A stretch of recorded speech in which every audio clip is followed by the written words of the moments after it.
Am I the only one who has a problem with a pastor reminding the congregation that there will be some cornholing at the church picnic?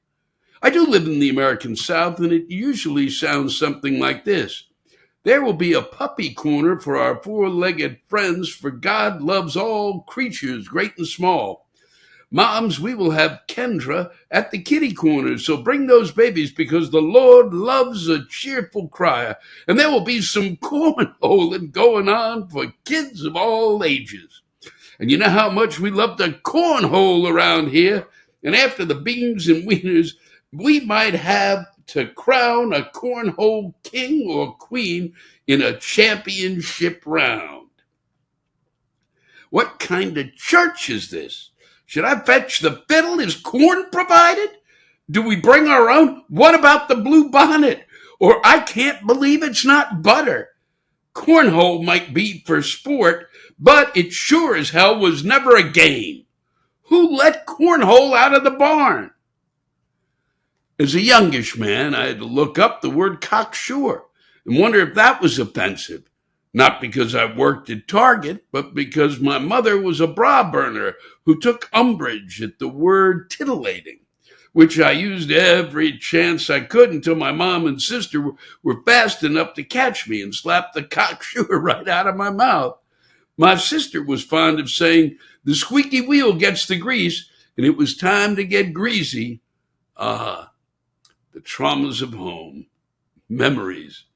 My point is, historical etymology is great if one loves words. Even the phrase semantic change is losing out to the kinder and more popular semantic drift. Oh, I know, cute. A-holes. Even word morphology can take centuries. I don't care how corn and hole came together in the penal system. I do sometimes wonder if the lifers know that someone stole a word that by all rights was kind of their thing, their bread and butter language. But how? How was that word abducted and no one is speaking up? Cornhole is a word with unrepentant Stockholm syndrome. My observation is that preachers, especially of the Southern stripe, really like to pepper that word in their festivity announcements whenever they can and with spirited gusto. And why not? Roll it around in your mouth a few times. Admittedly, it's a fun word. But they can keep that fucking picnic. Cornhole. It is a hell of a word. And I really was stunned the first time I ever heard it. That they said, oh, we got a game and it's called Cornhole. I mean, I'd seen the game. I didn't realize Cornhole, really?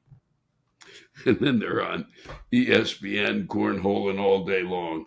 Let's follow this with, these two came in together. Dear Lewis, back in 2008, I was visiting a friend in Bardstown, Kentucky. And while reading the local paper, I saw that the annual Fun Day event was coming to the Martha Collins State Park.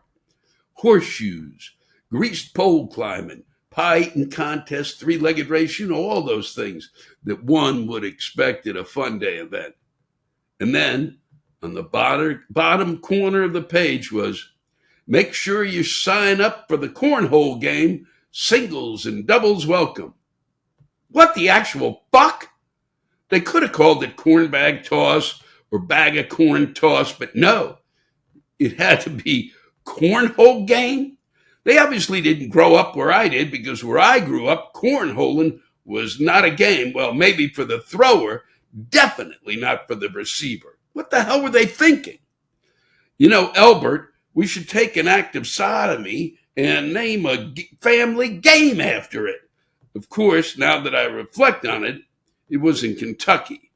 And maybe that's why the state's abbreviation is KY. Oh, man, Michael, you tossed that in at the end. Michael, it's everywhere, that game. Everywhere. Not just in Kentucky. Well, that's your 2008. It is a stunner when you hear about it for the first time. Cornhole. God, I'd love to know. Well, I'm sure if someone could send in the origin of that for me, because I'm not looking it up. I don't have time. I've got to read a lot of these He's extraordinary. Ranch is setting in. So if you know where cornhole came from, please let me know. So let me thank Matthew Myers for that. And thank you, Michael Cohn, for yours. Appreciate it.